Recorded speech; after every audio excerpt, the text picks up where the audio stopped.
Okay, this is how I ship a vinyl record. We got Jackson Browne here. I'm going to take this 2-foot section of bubble, and I got a box here that I've allocated there from the local Habitat store. It's 13 by 18. It gives me 4 really nice long cardboard pads to use. I'm going to use my Bostitch 18-inch paper cutter here and get me 2 record pads out of one of those long pieces. The longer one I'm going to use to wrap around the record, as you'll see here in just a second. There I put the smaller pad down, and I'm going to put the longer pad over the top of it. Use the bubble to secure both together to make a sandwich. I'm taping it well so it doesn't move around a lot. Now I'm going to use the pounce wheel, and it's got a serrated edge on it, and so it's like a pizza cutter but a really small one. You could use a pizza cutter too, actually, if you wanted. And I'm approximating my height here because I've done this a lot, but you can actually measure it if you feel like it. Now I tape it. I use a lot of tape.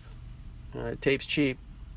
Make sure you tape it as much as you can. That way you don't have a record moving around. Prevent damage that way.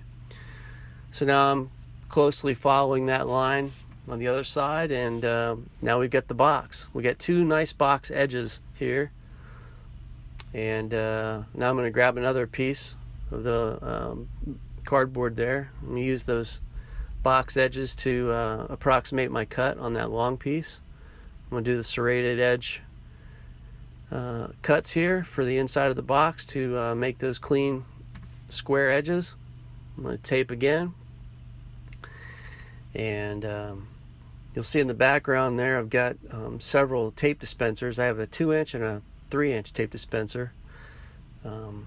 Once I'm done here, now I'm going to tape it up, and I got some packaging tape here that's brown. It's 3 inches, and it goes around nicely on both sides. I got some fragile tape here that I use to sew up the top part, and then I've got a shipping label I printed on regular paper, regular inkjet printer. I'm going to stick it down there with the clear packing tape, and we're good to go. Nice solid box.